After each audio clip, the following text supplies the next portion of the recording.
simple. You would be able to not demand car sharing, but you would end up provoking car sharing. When I see 20 cars in a row, and 17 of them with one passenger,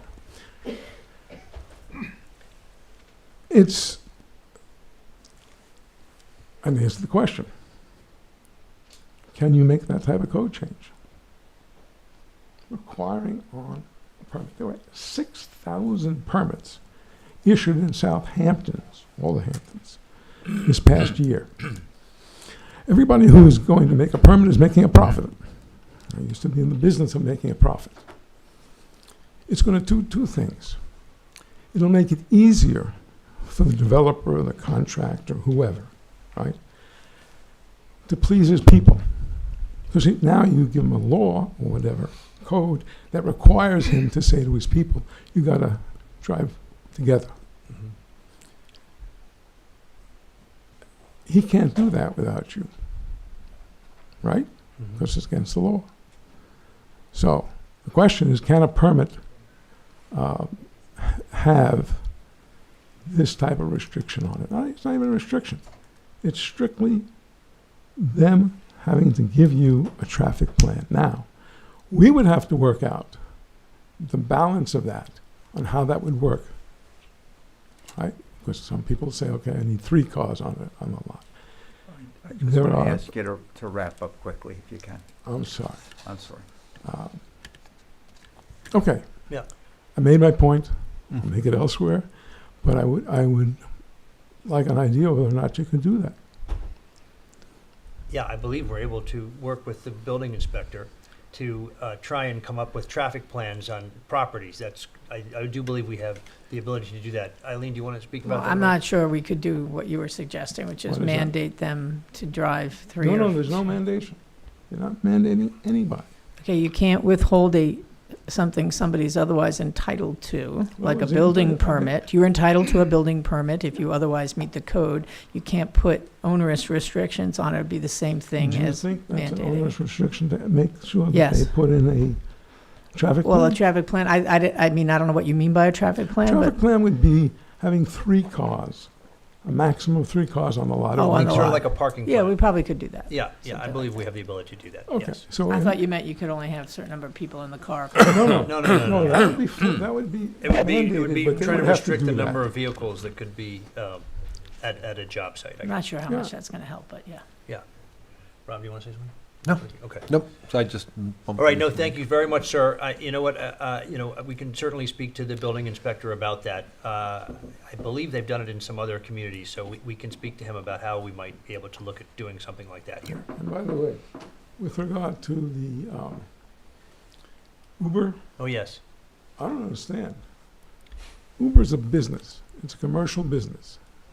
Whether it's 1 car or 100 cars. It didn't exist 10 years ago. Right. And now they're coming and affecting us. Not me personally, but us. That's something that, again, could you issue a permit? Licensing requirement, yeah. A permit, just a permit. They have to have a permit. To get that permit, they have to agree to certain things. And I mean, come on, you've got cars that are clogging up people's homes, and you have lots that are empty. You can't control them. The other side of that is you don't want to make it so that nobody will provide services. They're in the business of making money. I don't care where they're coming from. They can't sit around and have barbecues on that person as opposed to going to where we tell them. What I would ask at this point, because we've gone well over it, you can, please give us suggestions to me, and I'll make sure the entire board gets them. Or written suggestions, I'm sure they'd be happy to read. But thank you very much. Thank you, Jerry. Did the young man who came along with you, you wish to say anything too? He wants to learn a lot. We're glad you're here. Thank you. Sir, did you want to say something again? Yeah. Yes, this is why I came. Again, thank you, everybody, council. David Cardali, year-round resident of my family. I've spoken to a few board members. Just touching quickly on what he said, I have heard that on permits, some towns are trying to issue permits based on the lot size or the frontage of the street, and that's how many cars they're allowed to have there.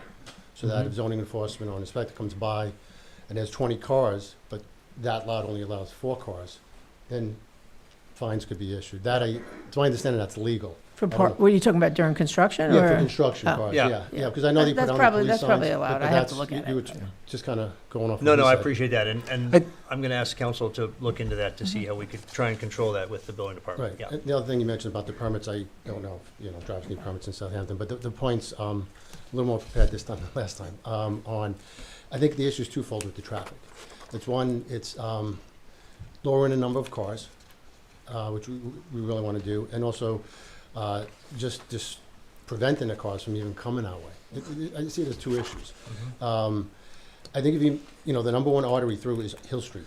The traffic apps dump to Hill Street as soon as they pick up congestion on County Road 39. Hopefully that lessens, but they're still going to dump, and they're going to come our way. And people just muscle memory are going to come our way anyway. But if you make Hill Street more difficult for them, local residents I don't believe will care. But I think lowering the speed back to 25, I think is important. It was 25, now it's back up to 30. Doesn't happen, that's not going to affect rush hour, but it just, someone up there might be like, hey, I'll just stay here. We could also put stop signs on Hill Street. To my understanding, and I've learned that traffic apps pick up the stop signs as stop and go traffic.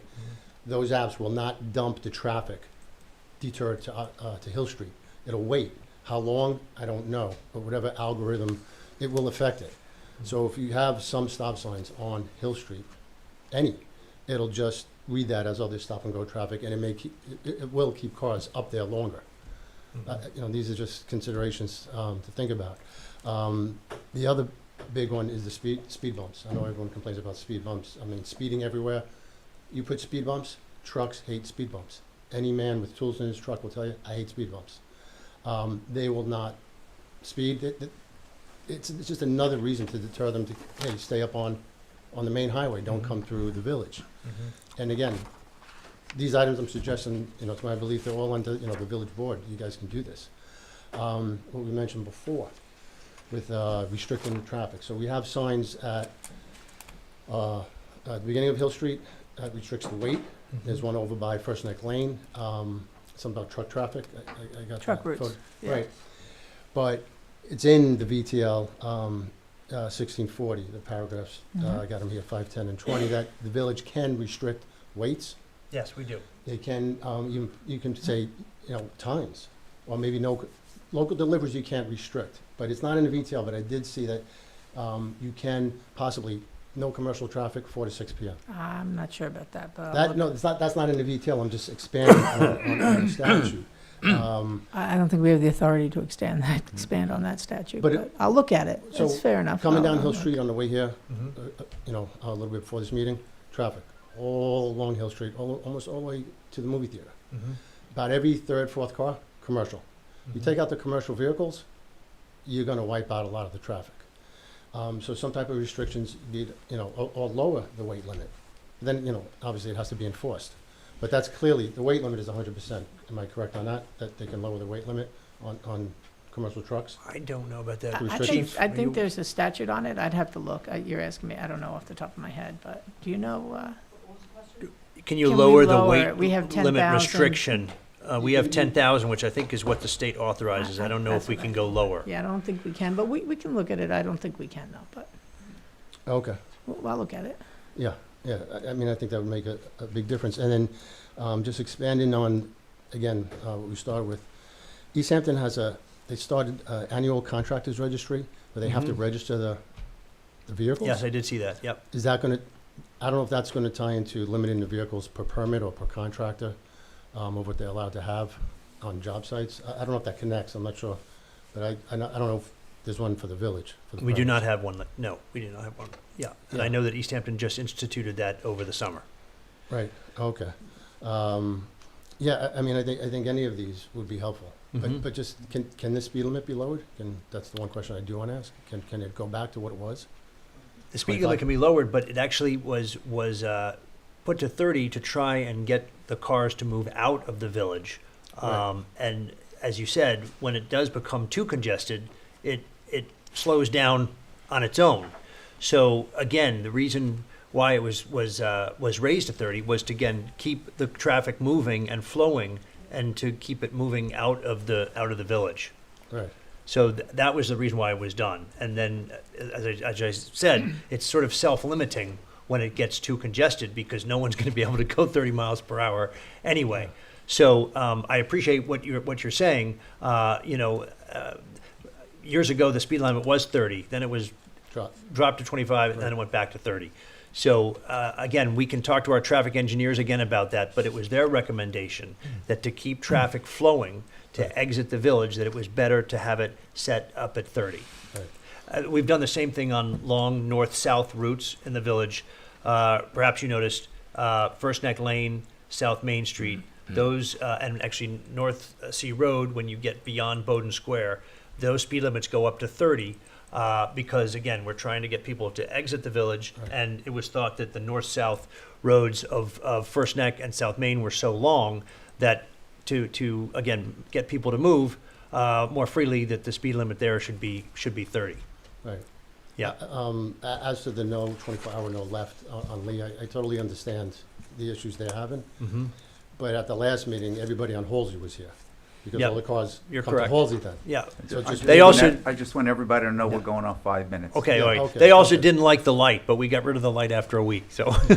Yeah. I mean, I think if you just make Hill Street more, not as easy, No, I understand what you're speed saying. bump, stop signs. Yep. I think it will dissuade a lot of traffic. Yeah. Because the cars are going to keep coming, regardless of the, no left and no left turns. Right. I appreciate it. All Thank right, you. Thanks. Thank you, sir. Anyone else like to speak on this? Oh. No, not on this. No, well, okay, on any Public topic. comment. I'm sorry, it's public comment, but it's open to anybody. You may be happy to know I'm not going to speak about traffic. Sheila Pfeiffer, 56 Hildreth Street, but I'm here as the chair of the Southampton Village Environment and Sustainability Committee. At your last work session, September 23rd, Lynn Arthur, Executive Director of the Lake Agawam Conservancy, and Tom Varley from the Stony Brook Center for Clean Water Technology shared a presentation about the new developments both in technology and in financing that are now available for innovative alternative or low nitrogen septic systems. The statistics for these systems are amazing. Not only will they drastically reduce the flow of nitrogen pollutants into our groundwater and water bodies, but now, through grants from the town, county, and state, most residents can install a new system with no cost. The grants total as much as $60,000 with an additional $10,000 available for low or moderate income households. This is astonishing good news for Southampton Village. As you were shown 2 weeks ago, the biggest contributor to nitrogen pollution is wastewater from on-site septic systems, and most of the village is part of the flow stream that adds to this pollution.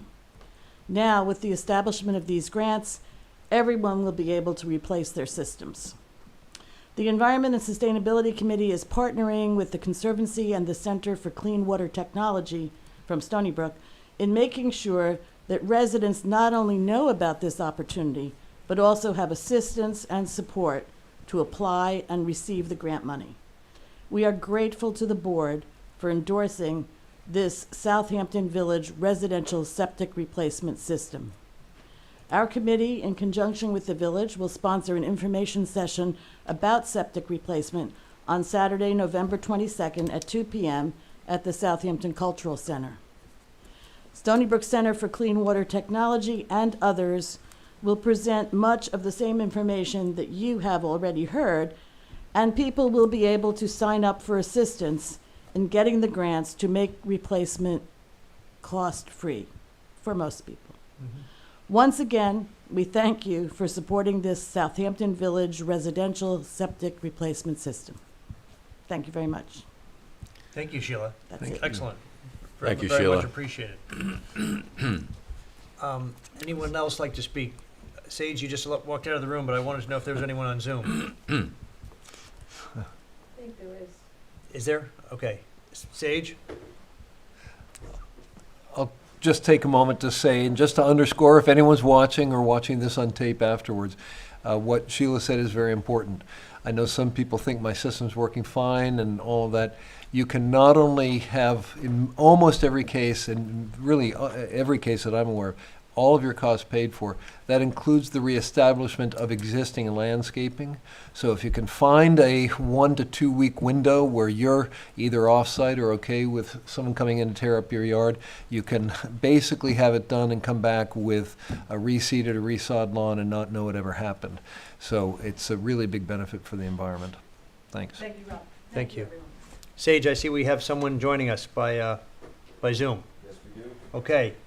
Please state your name, please, and your address. Can you Hi hear there. us? Yeah, there you go. Yeah, Go yeah. ahead. Hi, this is Jeff Molesky from 121 Lee Avenue. Great seeing you all, even though via Zoom. First of all, I just want to say thank you again for the recent pilot, which I'm sure you're hearing a lot of great support from the neighborhood. It truly did restore such a sense of safety and normalcy to those of us on Lee Avenue and Ox that has been missing for a number of years. You know, as Sharon mentioned, the problem unfortunately is continuing nightly on the street post-pilot. So a solution paired with the other solutions, the great success like with the CR39 rollout is just, we want to underscore, drastically needed. And we know the VHB is reviewing the data.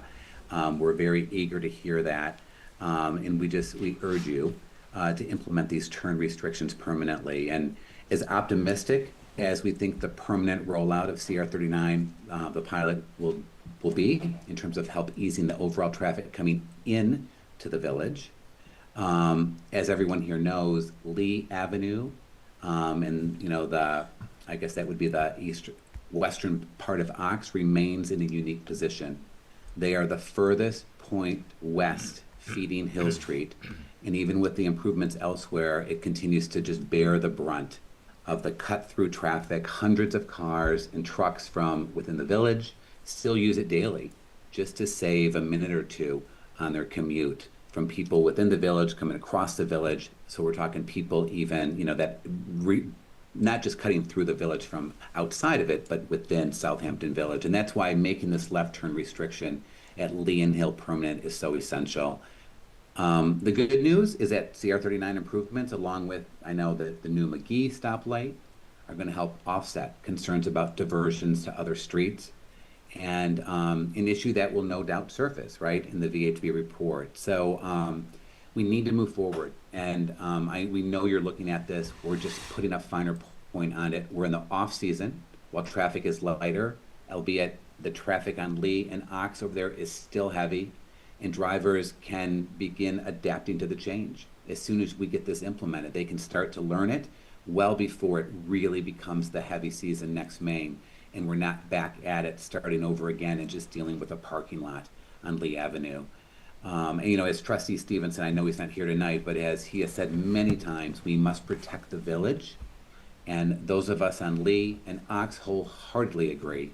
And we would just add, we must also protect the safety and the quality of life of our residents who have endured unsafe and We're almost at 3 for minutes. too long.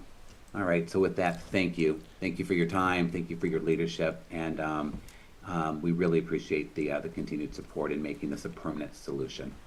Thank you very much, Jeff. Did Steve want to say anything? He could get 3 minutes too. No, just hello. Nice to see Okay. you. Thank you, gentlemen. All right, Sage, is there anyone else on Zoom? Okay. All right. Anyone else? Final chance to speak at public comment. Okay. Then, oh, you do? Okay, good. Thank you. Okay.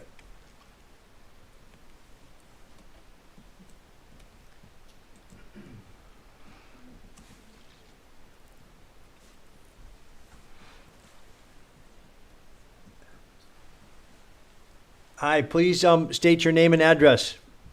Hi, my name is Alyssa Lefkowitz, and I live at 535 Ox Pasture. I just thought I'd be remiss if I was just listening silently. I just wanted to chime in that I've been watching all of the proceedings. I thank you wholeheartedly for all of your work, implementing the pilot program. It was wonderful while I was going on. And I'm just here to voice my support for the permanent no left turn restrictions, like our neighbors north of us have the no right turn restrictions, and now enjoy more safety, more peace and quiet. So I'm just in support of that, and I thank you all for your time. Thank you very much. Thank you very much for taking the time to log on this evening to speak to us. Okay, thank you. Take Okay. care. Bye-bye. Bye-bye. Thank you. Sage, anyone else? That's it. Okay, then we'll move on from public comment and we'll go on to suggested resolutions. Okay, number one, resolve the claims for the warrant dated October 9th, 2025, totaling $165,759.65, warrant number A11, general, $16,093.15, warrant number H5, capital, and $2,002.99, warrant number T10, trust, are audited and approved. I'll make the motion. I will second. All in favor? Aye. Aye. Any opposed? Okay. Number two, resolve the reading of the minutes for the September 23rd, 2025 Board of Trustee meeting is dispensed, accepted as filed by the village clerk, ratified, and approved. I'll make that motion. Second. All in favor? Aye. Okay. Eileen? Whereas the Board of Trustees of the Village of Southampton is considering a local law amending Chapter 62 flood damage prevention of the Village Code of Southampton to comply with state law, and whereas a public hearing was held by the Village Board on October 9th, 2025, at which time all persons either for or against said amendment were heard, and whereas the Board of Trustees of the Village of Southampton has determined that this proposed local law is considered an unlisted action under 6 New York Code of Rules and Regs, Part 617.4, the provisions of the New York State Environmental Quality Review Act, SECRA, and whereas the Southampton Village Planning Director prepared a short environmental assessment form Part 1 with the project information, prepared a short environmental assessment form Part 2 dated September 29th, 2025, which identified no or small impact may occur, and drafted a short EAF form Part 3, which recommends there would be no significant adverse impacts on the environment. Now therefore be it resolved that the Village Board of Trustees hereby assumes lead agency status as there are no other involved agencies, and issues a negative declaration pursuant to SECRA as there are no significant negative environmental impacts anticipated by this code amendment, and be it further resolved that local law number 10 of 2025 is hereby adopted. That is your motion. I'll make the motion. Second. Any discussion? I just wanted to ask if you had reviewed all of the documents that Alex Wallach had put together. I did, and they're ready for your signature. They're sufficient. After today, Okay, yes. all right. And I just want to understand, the concern that was expressed in the correspondence from John Bennett's office, you believe is adequately addressed or clarified within the law the- itself in terms of it defining accessory Yes, structure? It's not it's going to spec- create a confusion. It specifically says this definition applies in this code, in Chapter 62, not the rest of the code. So I don't think it's going to cause confusion, but again, if it does, We can check. we'll address it for sure. Thank you. All right.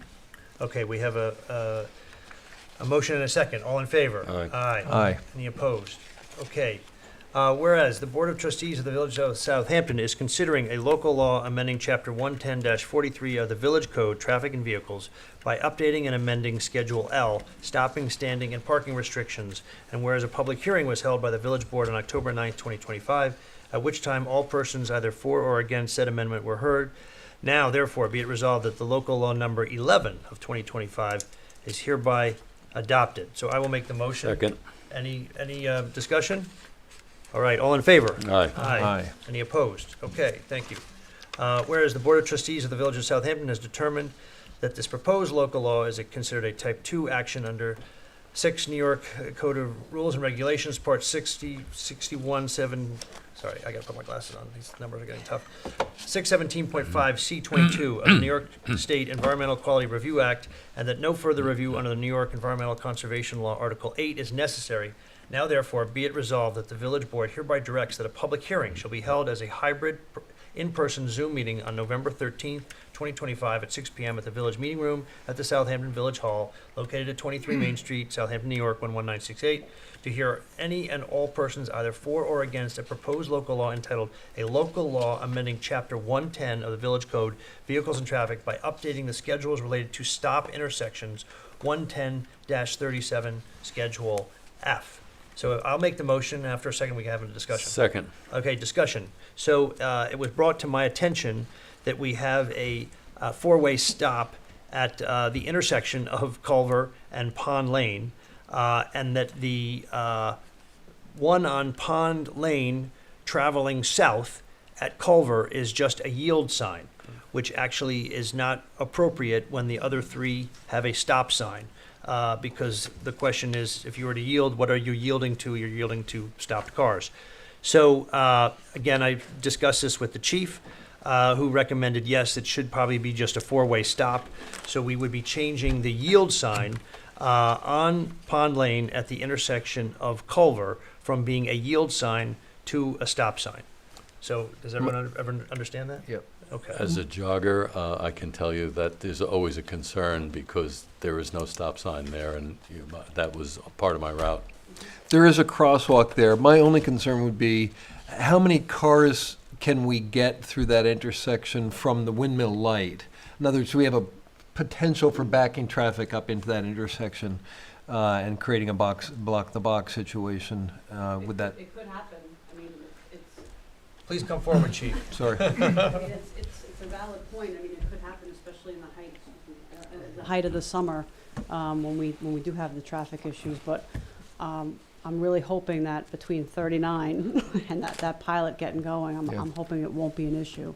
But at the end of the day, it should be a four-way stop sign. Yeah, it does seem strange that it's a Yeah. yield. Yeah, I don't. Well, there is no yield in the code. There's nothing in the code for that Well, someone just put intersection. that yield sign Yeah. up. So basically, you're not supposed to stop at all there. Probably the Only if lift you're coming driver. the other direction. Probably the lift drivers did it. Yeah, maybe.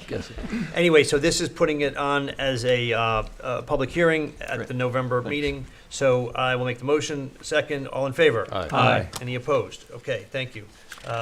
Resolved, the Board of Trustees approves Police Officer Lee Pulliam to attend DARE officer training from November 10 through November 21st, 2025 in Pembroke, New Hampshire. Registration, training, hotel accommodations, meals, and travel expenses are estimated at $1,386. I make a motion. I'll second. Chief, do you want to just talk about the DARE program a little bit? I know we used to be participants in it, then we sort of held back for a little bit, and now you wanted to reinstitute it. Well, we've been teaching DARE for a couple of years. I'm just planning ahead because my two officers that currently teach it aren't going to be here forever.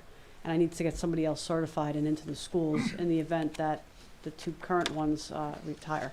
So I'm just All right, planning. and that's really correct. It looks like it's 11 days, and it's costing less than $1,400. Yeah, you want to know why? Yeah. Because he's staying at the barracks and it's $40 a week. That's good. Wow, hopefully he gets the top bunk. I don't know. All right. With that, we have a motion and a second. All in favor? Aye. Any opposed? All right. Whereas the New York State Department of Transportation CHIPS 2025-2026 apportionment to the Village of Southampton has exceeded the village's initial projected revenue estimates, and whereas the village has included road paving projects as part of its adopted budget and requires additional funding to support these infrastructure improvements, now therefore be it resolved. The Village Board of Trustees hereby approves the following budget amendment. Increase revenue account A.3501-State Aid-Consolidated Highway by $40,000. Increase expenditure account A.5112.21-Permanent Improvement-Paving by $40,000. I'll make the motion. Second. All in favor? Aye. Okay. Resolved, the Board of Trustees adopts a donation from Moore Charitable Foundation, Inc. to the Southampton Village Police Department in the amount of $5,000 and approves the use of this donation for the purchase of training and operational taser cartridges. And be it further resolved, the Board of Trustees directs the Treasury Department to make the following budget amendment. Increase A 2703, gifts and donations by $5,000. Increase A 3120.2, police equipment by $5,000. I make a motion. Second. All in favor? Aye. Number 9, whereas the fire department requested an internal budgetary transfer to sufficiently allocate funding for expenses during the fiscal year ending May 31st, 2025, and whereas such transfer is necessary to ensure that expenditures are properly recorded within the appropriate budgetary accounts, now therefore be it resolved the Village Board of Trustees hereby authorizes and approves said budget transfer number 375 for the fiscal year ending May 31st, 2025 in the amount of $23,000. I'll make that motion. Second? All in favor? Aye. Okay. Number 10, resolve, the Board of Trustees approves the refund request received from the Southampton Village Registrar Department pertaining to a beach event refundable deposit fee in the amount of $500 received from Southampton Bath and Tennis Club related to their event held on August 14th, 2025. I'll make the motion. Second? All in favor? Aye. Resolved, the Board of Trustees approves Our Lady of Guadalupe to host their annual walking event on Friday, December 12, 2025 at 5 p.m. through 6 p.m. at Agawam Park, where they will assemble and proceed to the Basilica of the Sacred Hearts of Jesus and Mary. Southampton Village Police Department has been notified of the event. I make a motion. Second. Chief, we've done this before, yes? Okay. All in favor? Aye. Number 12, resolve, the Board of Trustees approves the Heart of the Hamptons to host their annual Polar Bear Plunge on Saturday, December 13th, 2025 at 8 a.m. to 12 p.m. at Cooper's Beach. Village of Southampton employee services from parks, building maintenance, ambulance, and police departments will be needed from 8 a.m. to 1 p.m. I'll make the motion. Second, and I would just like to add that whoever makes the motion has to participate. Yeah. All in I'll let favor? Ed make the motion then. All in favor? Aye. Any opposed? Okay, we do have a couple of walk-ons that came in late in the day. I'm looking for my walk-ons, hold on. Okay, so I'll make a motion to have 2 walk-ons that came late in the day. Is there a second? Second. All in favor? Aye. Okay, Len, you're gonna have to go first Okay. with this really long one. Whereas under New York State Village Law Sections 7-712 and 7-718, all village planning board and zoning board of appeals members, including alternate members, are required to complete a total of 4 hours per year of training. And whereas Section 19-5, Section 65-2A1, and Section 116-42 of the Village Code require all members of the planning board, zoning board of appeals, and board of architectural review and historic preservation, including alternative members, to complete a total of 4 hours of a year of training. And whereas Section 116-43 of Village Code states that the Village Board shall annually designate such seminars, workshops, or continuing education courses which may be offered within a reasonable distance and which may be helpful to or be of assistance to the Board of Appeals, Planning Board, and/or Board of Architecture Review and Historic Preservation in carrying out its functions in a timely, fair, and lawful manner. And whereas the New York State Department of State Division of Local Government Services offers training online through their website, https://dos.ny.gov/training assistance, and whereas there are a number of local professional organizations that provide sessions that meet requirements for training, and whereas the local governing body has the discretion to determine whether these programs shall meet the yearly requirements, and whereas the board finds that the availability of a variety of options will improve access and convenience for the volunteer member boards to achieve the requirement while providing a diversity in program areas to improve individual knowledge and experience, and whereas the board finds that there are limited in-person training opportunities for specialized training in historic preservation and subscribes to remote learning for webinars for members, now therefore be it resolved, the Board of Trustees hereby pre-authorizes the educational programs for which a certificate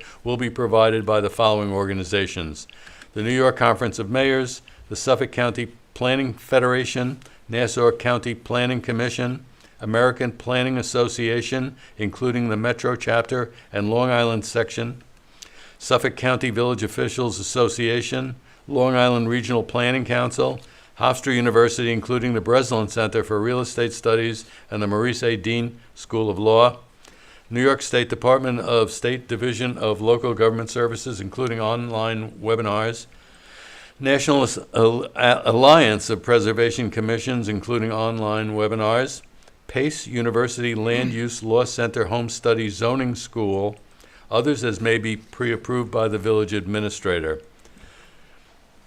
That's the motion, I'll make it. Okay, I'll second it. Quick discussion, I'm just curious who put together this initial list? Was this from Alex It's Alex Wallach? Wallach. Great. And then it came to our attention at a meeting today that Pace also offered one for zoning, and it was recommended by the chair of the ZBA. So the reason why we walked this on at the last minute was so that that could also be included. I think this is fantastic. Just speaking as a former ARB member and other former commission and board members up here as well, the Southampton, the Suffolk County Village Officials Association, which has done a lot of the training for the land use boards, frankly, those seminars, a lot of work goes into them. They were hit or miss.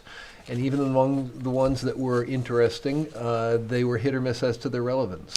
So this is, I think, a fantastic thing for the land use boards. So this one's allegedly very good, and it was originally prepared by the Law Center for NYMER, which is our insurance carrier. So I'm sure it is good. So it came highly recommended. Thank you.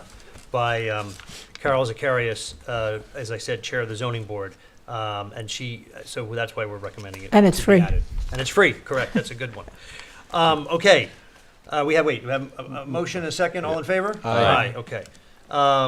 Finally, resolve, the Board of Trustees authorizes the mayor to execute an agreement with Delandro Andrews Engineering to perform or cause to be performed a single test hole boring at Village Hall, 23 Main Street, and provide a report on the soil conditions as required for Health Department approval for the renovation and addition to Village Hall at a cost not to exceed $850, plus any required fees subject to the approval as to the form of the village attorney. I will make the motion. Second. All in favor? Aye. Okay.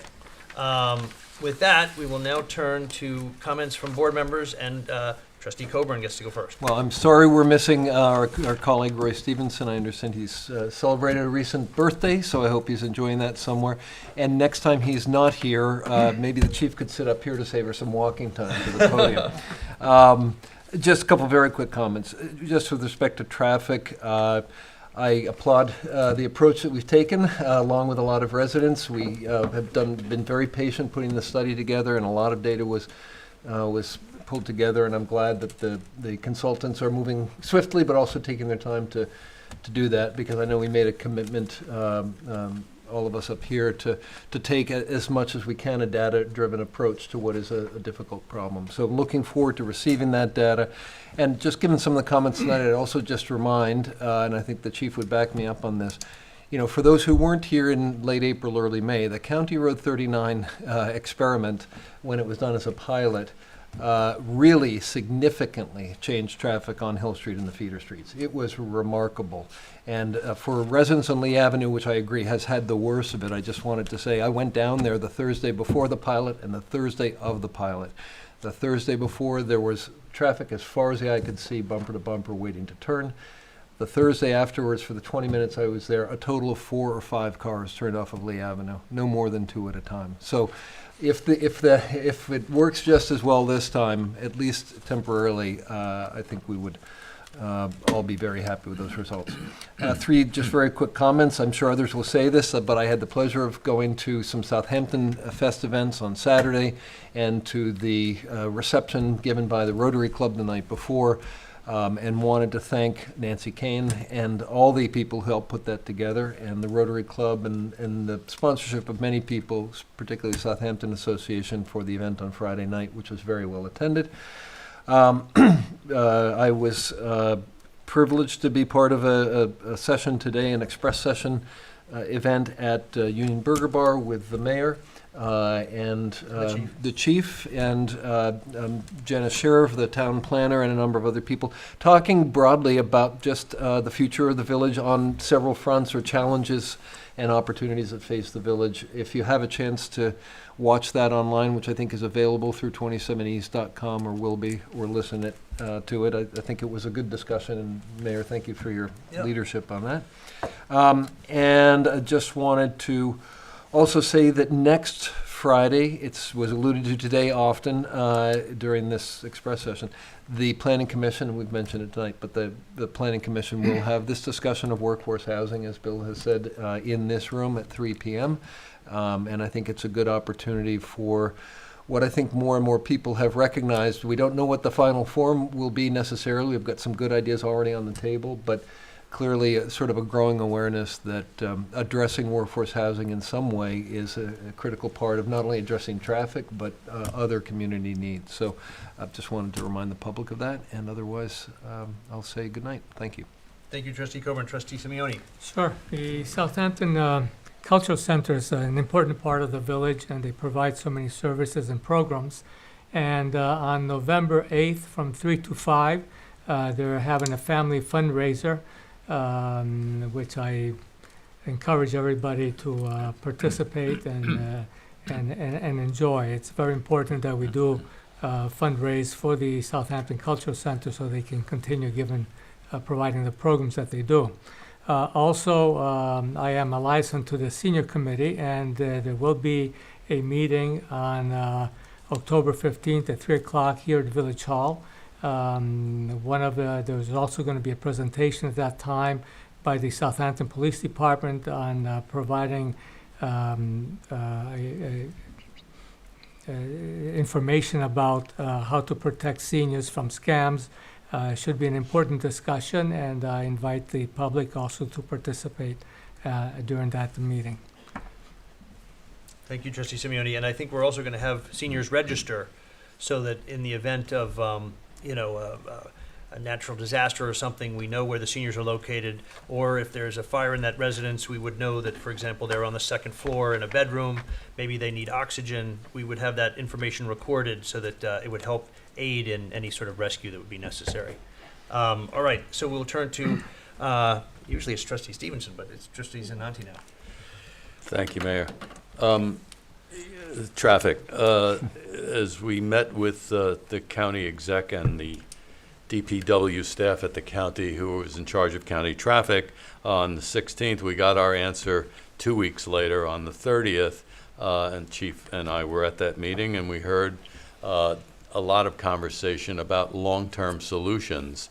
And very interestingly, one of our residents, Jay Fitzpatrick, had submitted an idea, and the mayor asked me to convey it to the Department of Public Works for a long-term solution, and I did, and they were happy to receive it and said they would actually think about what his solution was, which is amazing. My secret dream, as Trustee Coburn mentioned about the effectiveness of that pilot last spring, my secret dream is once it gets underway for the new year, that we can eliminate any left or right-hand turn restrictions that we have in the village, because it should be only village residents passing through our streets and not everybody else. So that's my secret dream. Secondly, the planning board provided final approval last Monday, the 6th, for the cell tower. So now that the land use process is over for that project, the Diamond Communications will start the process of applying for building permits and going through the building department process as a precursor to construction. I am the liaison to the museum, and what's interesting is, having had a terrific renovation job to the exterior, and there are some residual issues that have to be resolved, like shutters, they're continuing to plan for renovation at the Rogers Museum, and they're planning to apply for grants to do interior renovations to provide for rotating exhibits, which will hopefully attract repeat visitors. Also, Halsey House, they did receive a grant, and they will be restoring deteriorating woodwork there.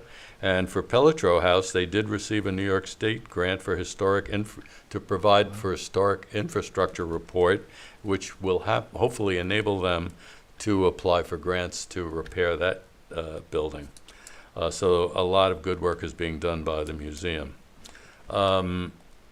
And lastly, Southampton Fest was terrific. I enjoyed it, every minute of it, and the weather was absolutely perfect. We had an unveiling earlier in the day of the generous donation by Fabian Onetti and his wife Martha McGinnis, and we then kicked off the day and really enjoyed the activities for children as well as for adults.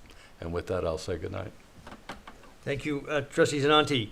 So, again, piggybacking on the work that was done on the Southampton History Museum, we're also undergoing more work on the exterior of Veterans Hall on Pond Lane. As most know, we did put a new slate roof on that building last year. Now they're working on the soffits, the fascia, the trim. It's being repainted. I'm optimistic that it'll be looking really good for a Veterans Day on November 11th.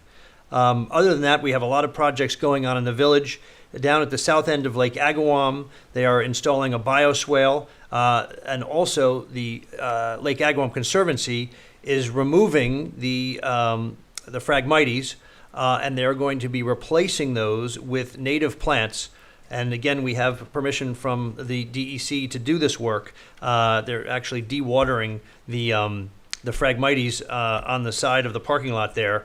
They put up a little barricade, and they're working on that. But it should really look fantastic once that all this work is done. And again, both projects are not being paid by the village.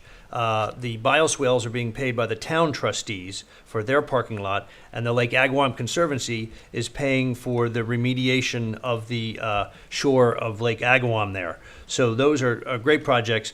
What the village did pay for out of some of its parks money is the installation of a new playground at Moses Park. It actually has been installed. It's not open yet because there's still more work to be done there. But I do recommend anybody to go by and look at the new playground that we are going to open when the rest of the park is complete. I think it's really looking very good. We've started some paving projects. We did fill in some of the potholes on Pond Lane this week. Corey from the Highway Department went down there and was working on that for a full day, I believe. But we've also now just started repaving. Armand Street was repaved. Herrick Road by the hospital was repaved, and then all of the Roscoe development is actually going to be repaved later this fall. National Grid, unfortunately, is still working on Hampton Road. This is the project that never ends. But I've been told it's only another 2 weeks, and then we will actually be able to repave it at their expense so that it looks beautiful and really blends in with the eastern part of Hampton Road that was done earlier this year. Other than that, I just went to a couple of things recently. On September 24th, I went to Central Islip, where 2 of our firemen were recommended for a Medal of Valor. They won the runner-up award, and it was Ricky Fowler and Tim Hurley for going into a house where there was an individual who was suffocating in his garage, and they were able to remove him from that garage at that time. Also, I showed up at the beginning of the Hamptons Marathon on September 27th. I think there were something like 2,500 runners in it.